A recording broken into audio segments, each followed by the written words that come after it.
Brothers and sisters in Islam and humanity, Assalamu alaikum wa rahmatullahi wa barakatuh.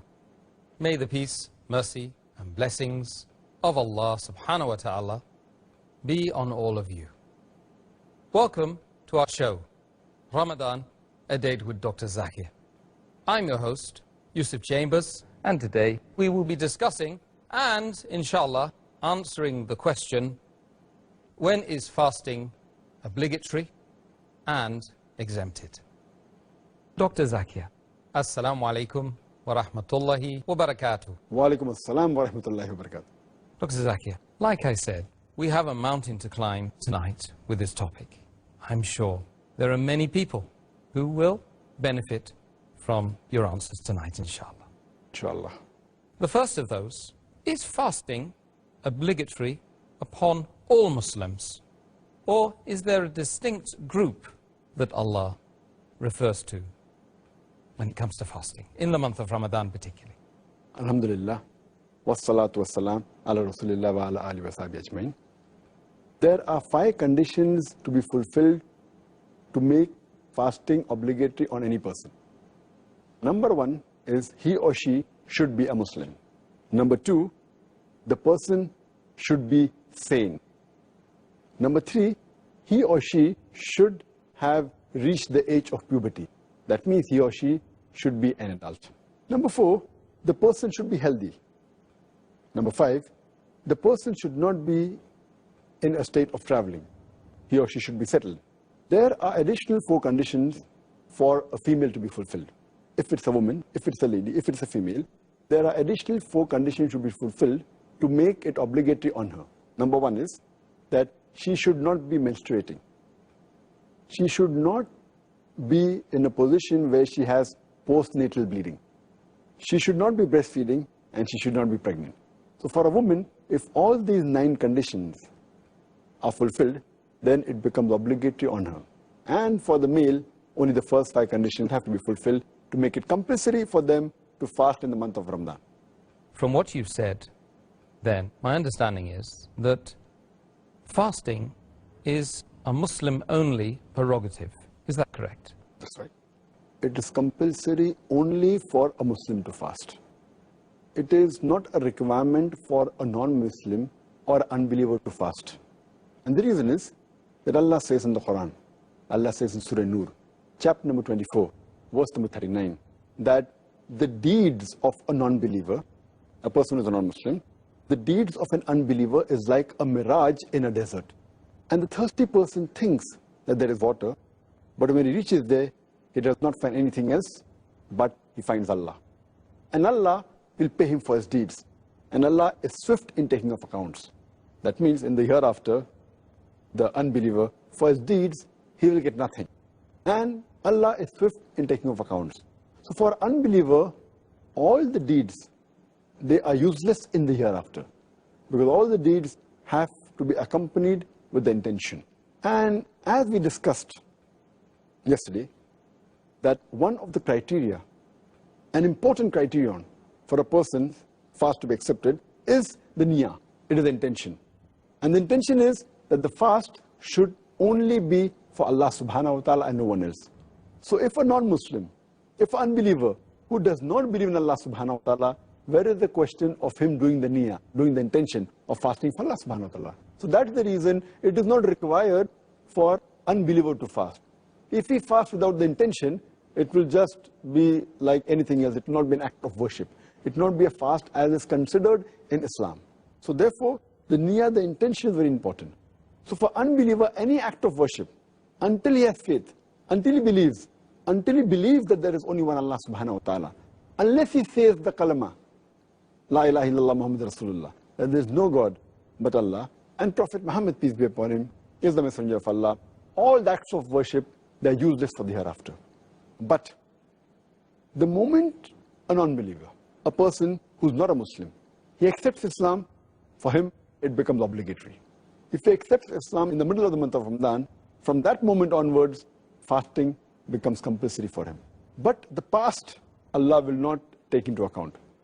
Allah says in the Quran, Allah says in Surah Anfal, chapter number 8, verse number 38, that say to the unbelievers that if they start believing, the past will be forgiven. That means the moment a non-Muslim accepts Islam, all his past sins will be forgiven. But the moment he accepts Islam, from that time it becomes obligatory on him to fast. Well, I myself fasted half of Ramadan without being Muslim. So now I know the answer. Now I'd like to come to the age of maturity, the coming of age, as we say in the West. In some places, the coming of age is noted as being 18, and others 14, as young as 14. What does Islam specify as being the coming of age? As far as the rules of the different countries are concerned, in India, the age of adulthood or maturity is 18, Indonesia it is 19, in UK it is 16 years of age. Every country, the age of maturity, what the government or the people of the country or the law, it is different, depending upon their own understanding. But in Islam, fasting becomes compulsory, salah becomes compulsory, the acts of worship becomes compulsory once a person reaches the age of puberty. And there are basically three criteria. If any one of these three criteria are fulfilled, then the person is said to have reached the age of puberty. Number one is that growth of coarse pubic hair around the private parts. Number two, the person reaches the age of 15. Or there is emission of semen in a wet dream or otherwise. Or if it's a female, then she starts her menstrual cycles. The day the girl starts her menstrual cycle, she is supposed to have reached the age of puberty, irrespective, she may be below the age of 10. But the moment she reaches, the day she starts her menstrual cycle, she is considered to be a person who has reached the age of puberty. That's interesting as well, because you mentioned that it could be as young as 10 that a girl would reach puberty, and often said in the West. And even now, it's quite common.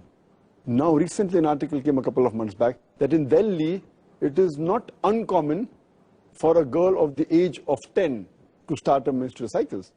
Only if it is before the age of 9, there is a point to be worried about. Same in the Western world. Previously, it wasn't there when I did my medical college. The age was said that in the Western world about 12 to 13. India, it was 13 to 14. But now, because of the change in diet and the change of climate, etc., all this has an effect on the age of puberty. But now, it's quite common that girls of the age of 10, even before 10, at the age of 9, many of them, they start the menstrual period. Right. And they seem to be maturing quicker than the boys as well. That's another question. That's right. Now, Dr. Zakir, on to the second category of people. We're talking about exemptions.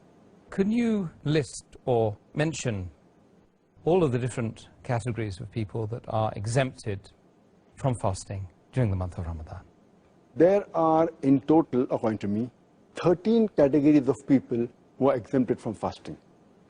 The first is, if the person is an unbeliever, if he is a non-Muslim. Number two, if he or she is a minor. Number three, if the person is insane. Number four, if it's a lady and she is menstruating, she is not fast. Number five, if she has her postnatal bleeding, she is exempted from fasting. Number six, if she is pregnant, then she is exempted. Number seven, if she is breastfeeding, she is exempted.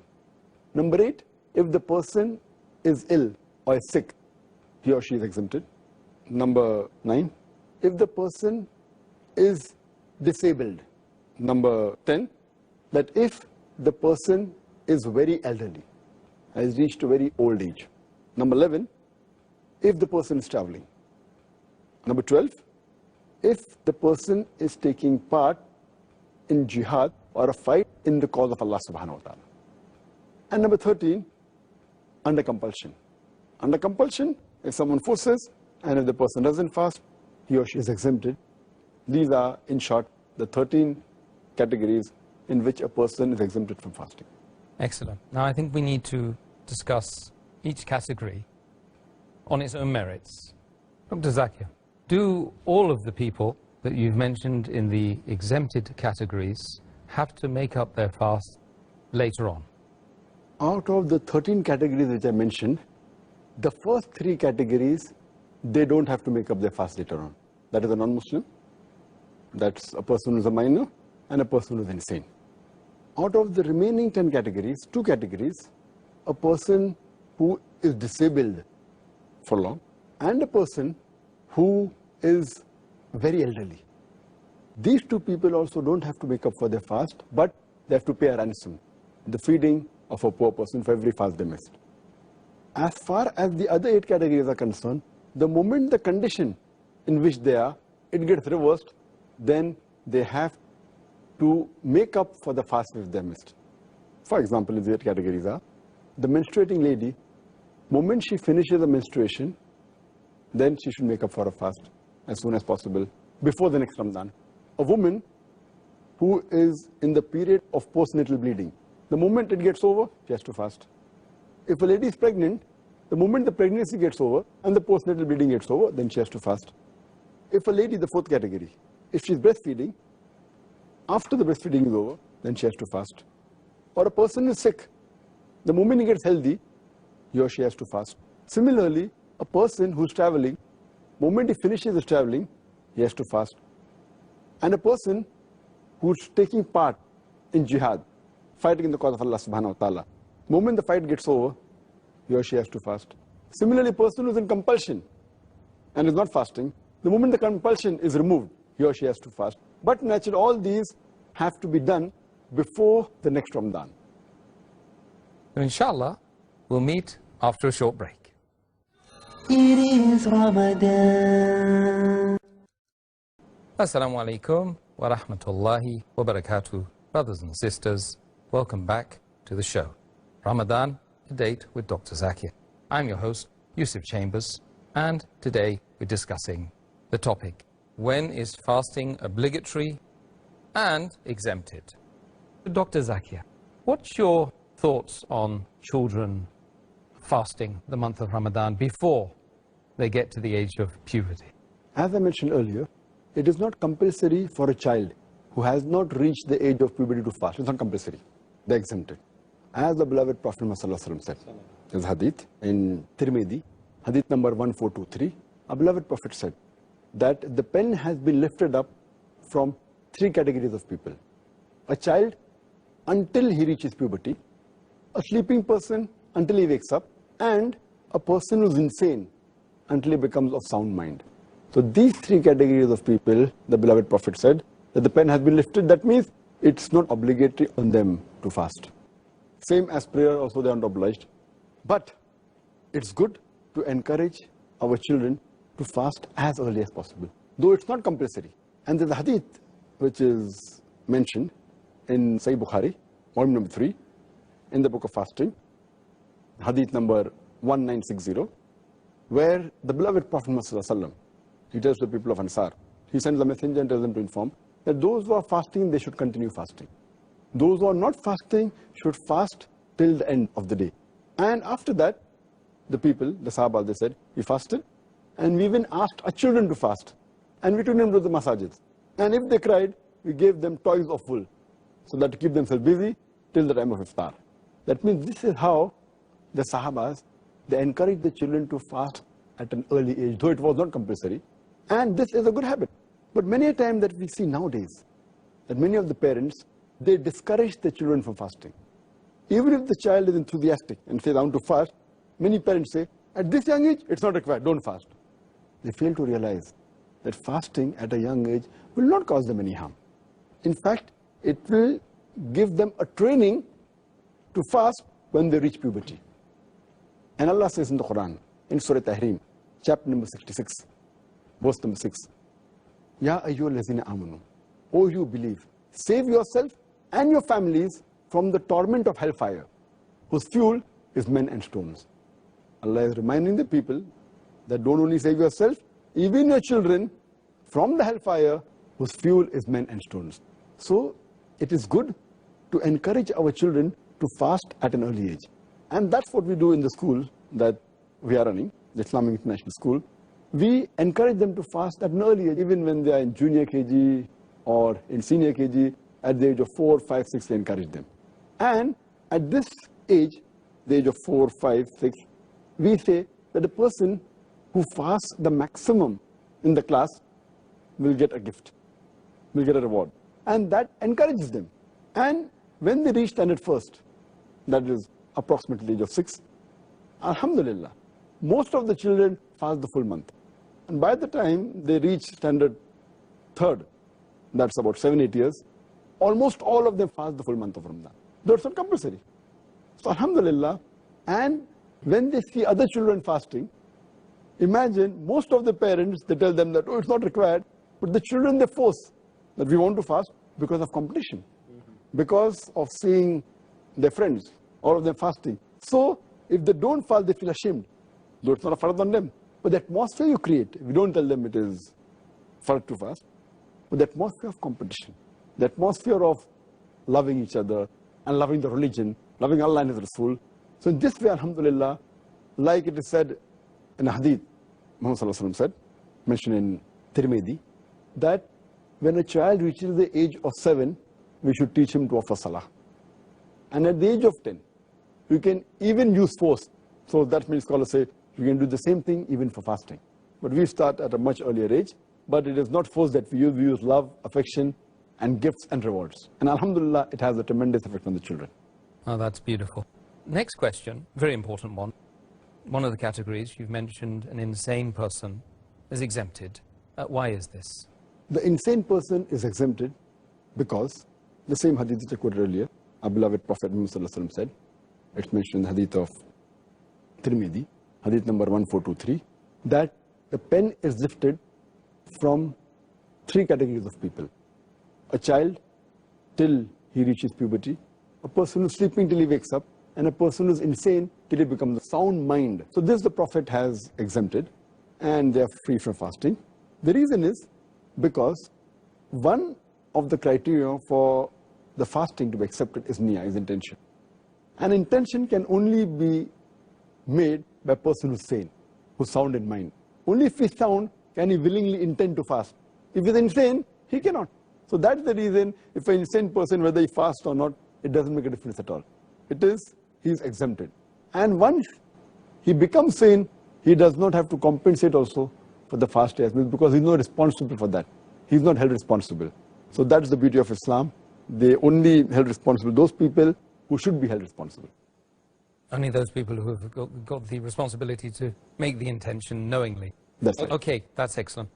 Next question, from the point of view of a woman who is undergoing menstruation, postnatal bleeding, is it prohibited or optional for them to fast? To start. As far as the women who are undergoing the menstrual cycles or postnatal bleeding, according to our beloved Prophet Muhammad Sallallahu Alaihi Wasallam, it's mentioned in Sahih Bukhari, also in Sahih Muslim, that it is forbidden for a woman to fast who is bleeding due to menstrual cycle or postnatal bleeding. So it is not optional, it is forbidden. And the reason is because when the blood flows out in a lady, in a woman, she loses a lot of blood. And on top of that, if she fasts, it will not be good for her health. So Allah subhanahu wa ta'ala, it is His mercy that He has exempted them and made it compulsory not to fast, otherwise it may be damaging for the health. And Allah subhanahu wa ta'ala does not want to overburden any of the human beings. So that's the reason they are exempted from fasting. And even in the middle of the day, if the menstruation begins, they have to break their fast. Even if it begins a few minutes before sunset, they have to break their fast. But they have to compensate later on. But if they're undergoing the menstrual period, and if the period stops just before Fajr, even if they did not have a bath, they can start their fast. But if it ends even a few minutes after Fajr, they cannot fast. They have to break their fast, and they have to compensate later on. Okay. The next query, really, is regarding a woman who is pregnant or is nursing, breastfeeding, nursing, rearing the children. Why are they exempted?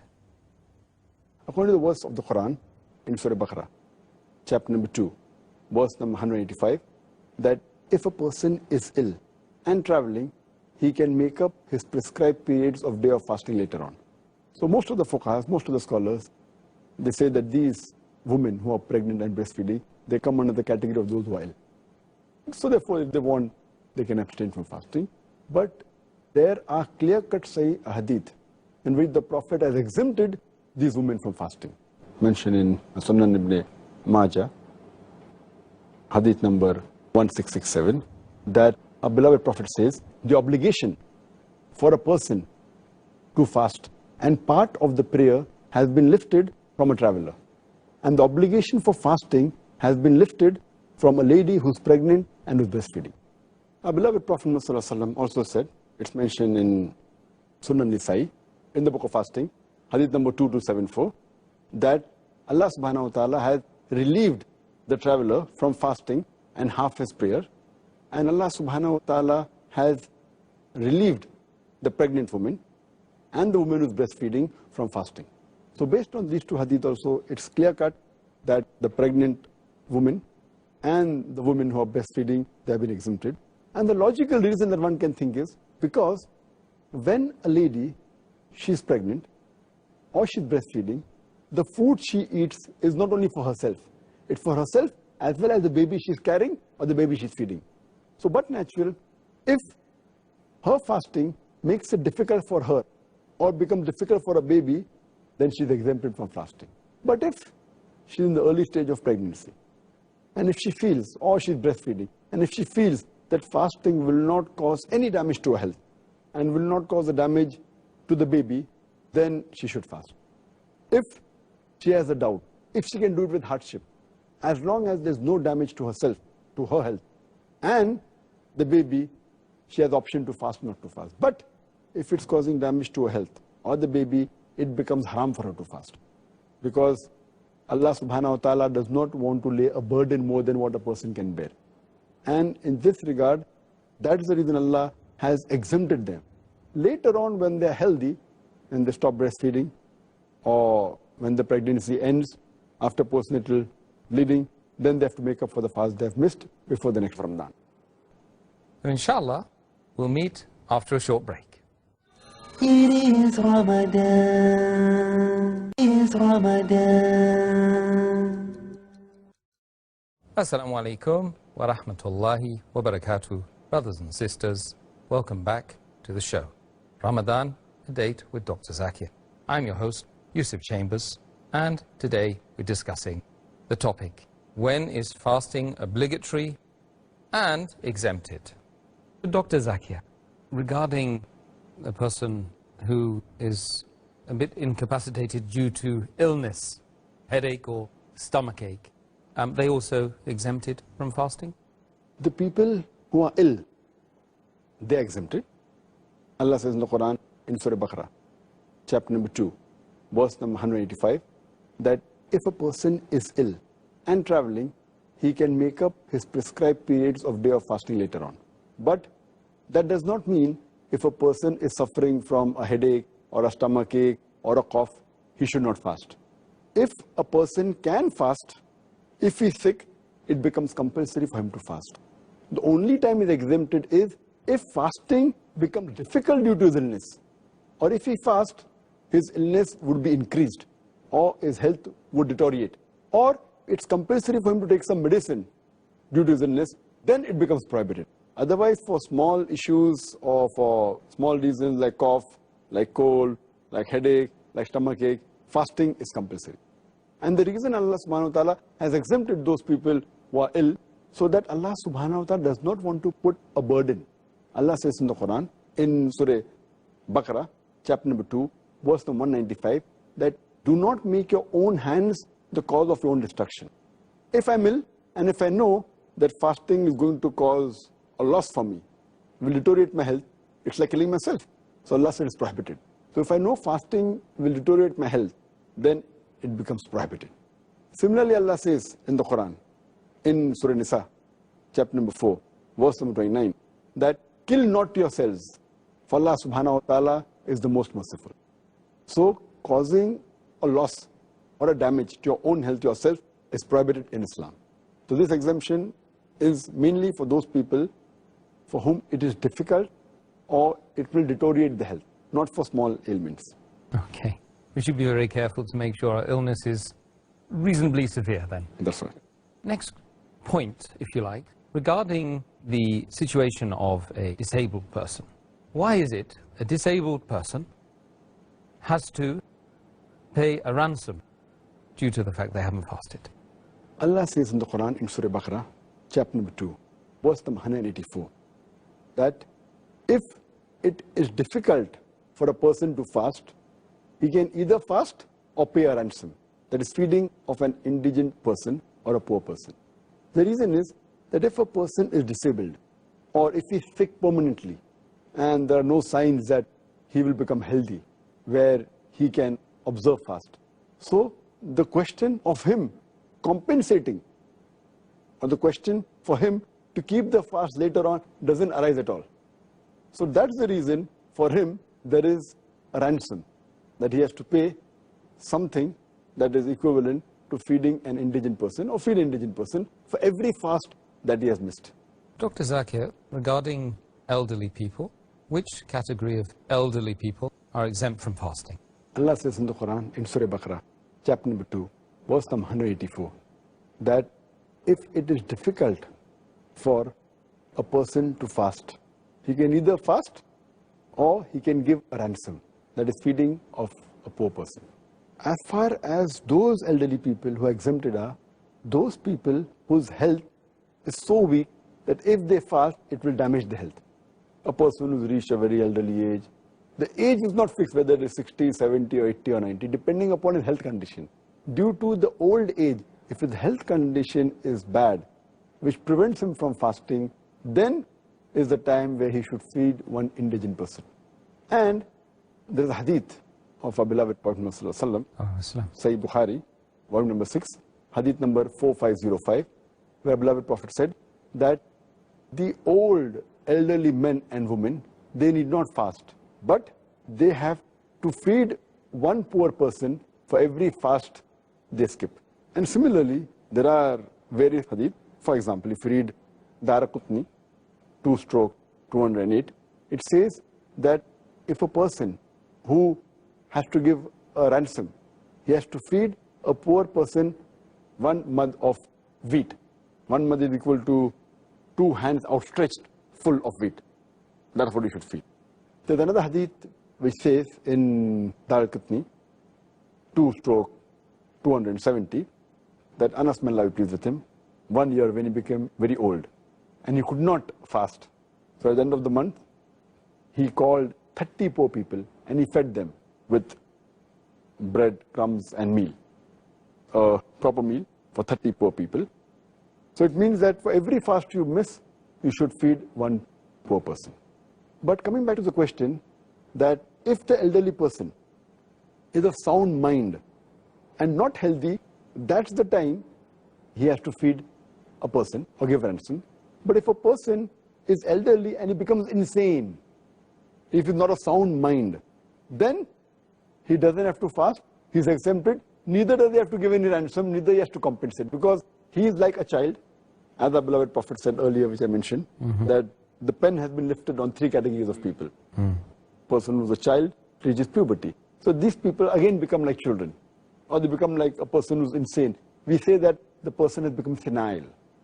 So if he reaches an age in which his mental stability is not there, he need not fast, neither does he have to compensate the fast later on, neither has to pay any ransom.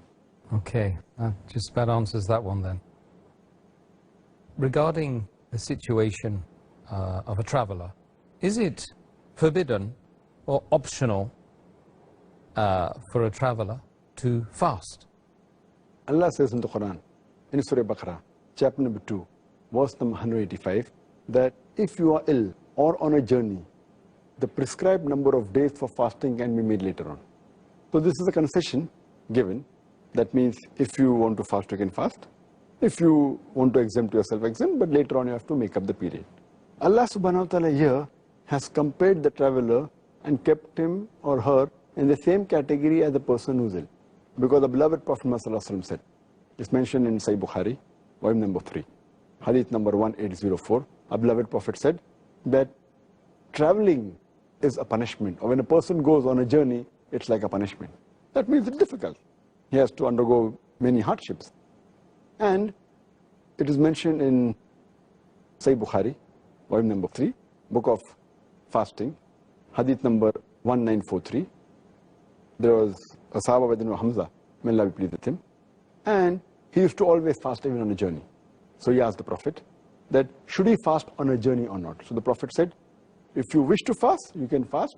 If you don't want to fast, you don't fast. That means it was optional. If a person wanted to fast, he could fast. If he didn't want, he need not fast. For example, if a person who's used to traveling and he does not find any hardship, and if he fasts, there's no problem, it's good for him. Or if a person feels hardship and doesn't want to fast, then he need not fast. And this you come to know from the hadith of Hazrat Anas, may Allah be pleased with him. He said, it's mentioned in Sahih Bukhari, volume number 3, hadith number 1947, where Hazrat Anas, may Allah be pleased with him, he says, then when we used to travel with the Prophet, some of the companions, they fasted. Some of them did not fast. But those who kept the fast did not criticize those who did not keep the fast. And those who did not fast, they did not criticize those who fasted. So basically, it's optional. Those who can take the strain and want to fast, they can. Those who don't want, it's up to them. Logically, from there, we can deduce that it's an optional That's right. fast. But if a person decides to opt to fast whilst traveling, are they in a situation where they get more reward from Allah? Allah subhanahu wa ta'ala says in the previous verse, in Surah Baqarah, chapter number 2, verse number 184, that those who are ill or on a journey, they can make up their fast later on. Or for a person for whom fasting is difficult, he can either fast or he can give a ransom, feeding of an indigent person. But let them know that fasting is better. So this proves that fasting is better, though they are exempted if they want. There is no sin on them, they can keep it up later on. But it is better. And we find in several hadith, if you read the hadith of the beloved Prophet, Muhammad Sallallahu Alaihi Wasallam, it's mentioned in Sahih Muslim, volume number 2, book of fasting, hadith number 2492, that there was a time when the Sahabas, they traveled with the Prophet. And because it was very hot, none of them fasted except the Prophet Muhammad Sallallahu Alaihi Wasallam and one Sahaba, Abdullah bin Abi Rabah. There's another hadith, several other hadith in Sahih Muslim, volume 2, book of fasting, hadith number 2472 and 2473, that the companions, they traveled with the Prophet, and some of the companions fasted, some didn't fast. And when the Prophet, when he came to know that it was becoming difficult for the companions to fast, he broke the fast.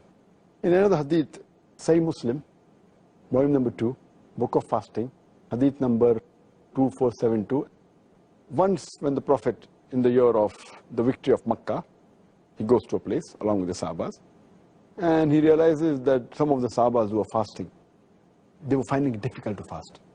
So the Prophet, at the Asr prayer time, he took a goblet of water and he drank. He broke the fast, so that it becomes easier for the other.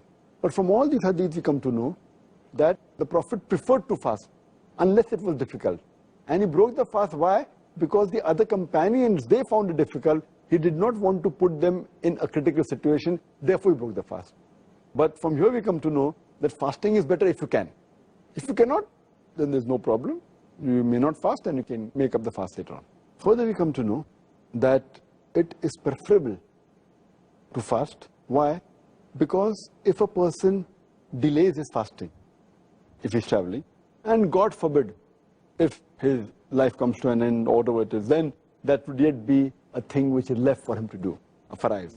So if a person can fast while traveling, it's preferable that he fasts.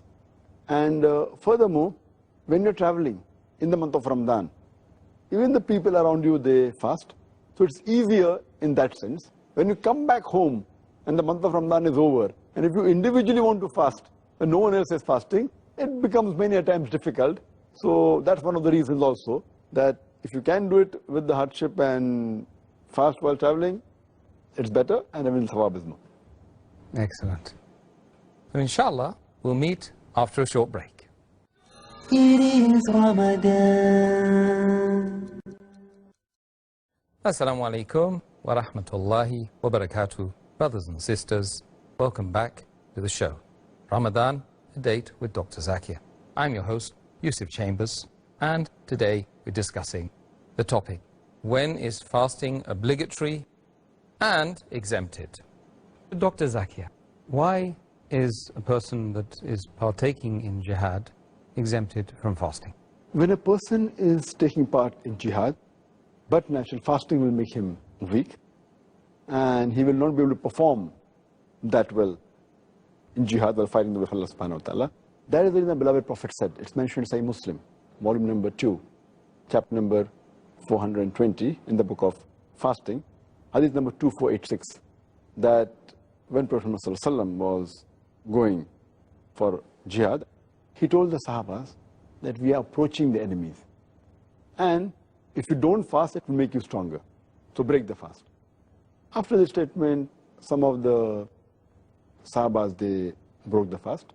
Some of them yet continued fasting. The next time they stopped, the Prophet said, fasting will make you weak. If you don't fast, you'll be stronger. So break your fast, and I command you, you break it. That's the time when everyone broke. So therefore, but natural, when we fast, we make ourselves stronger. So we can fight in the way of Allah subhanahu wa ta'ala in a better way. And there are more chances of victory, inshallah. Okay, excellent. Dr. Zakir, we've received, as you are aware, thousands of questions from our viewers relating to the topic of Ramadan, and particularly when is fasting obligatory and exempted. So we've got a number of questions we've got to get through now. First one is from one of our viewers, and he asks the question, what is the maximum number of days as a traveler that he can stay in a given city continuously and be exempted from his fast? For instance, he goes on to say, if he's a student, he's giving the game away here, if he's a student and he's traveled abroad for 2 months, is he exempted from his fast in Ramadan? Most of the scholars, what they say, that what is the ruling for Salah?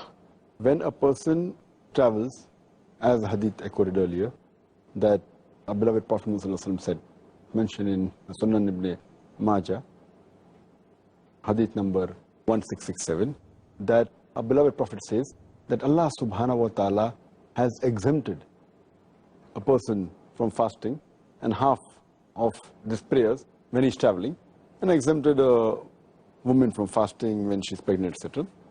So the ruling what is there for Salah as a traveler, it is the same as for a person who's fasting.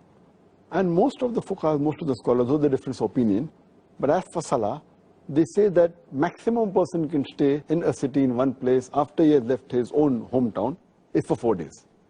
So most of the scholars, they agree that same thing is for fasting, that maximum they can stay in a city and can be considered as a traveler is for 4 days. If they extend, then they will not be considered as a traveler. Though there is difference of opinion in different schools of thought, but the majority consider this.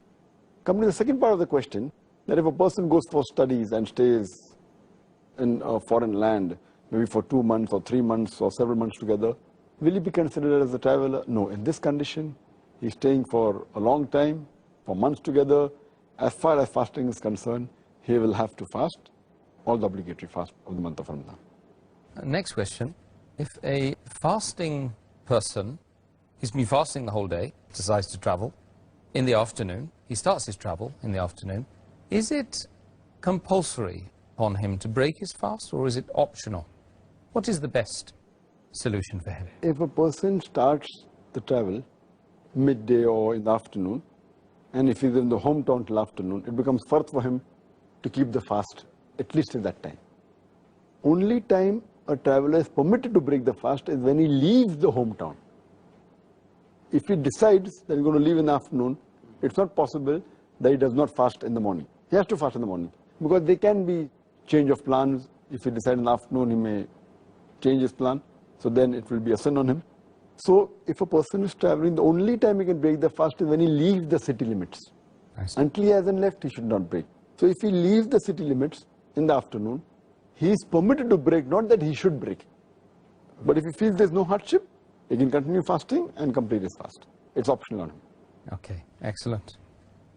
Next question is from one of our viewers who's a pilot, and he considers himself to be in a perpetual state of travel. Every day he's traveling on the plane, long distances. And he's asking, is he exempted, therefore, from all fasts?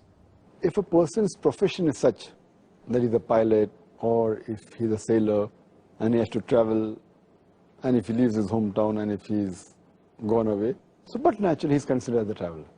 He's exempted from fasting, but he has to make up his fast before the next of Ramadan. So if he travels a lot, then he'll have to fast in the holidays, whatever holidays he gets, and when he's stationed in hometown.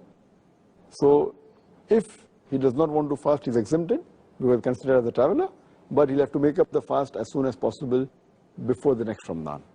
Unless you start on a very long flight, maybe from India to New York, which is more than 12 hours. But if the flight is a short flight, I don't think so there'll be problem. Okay.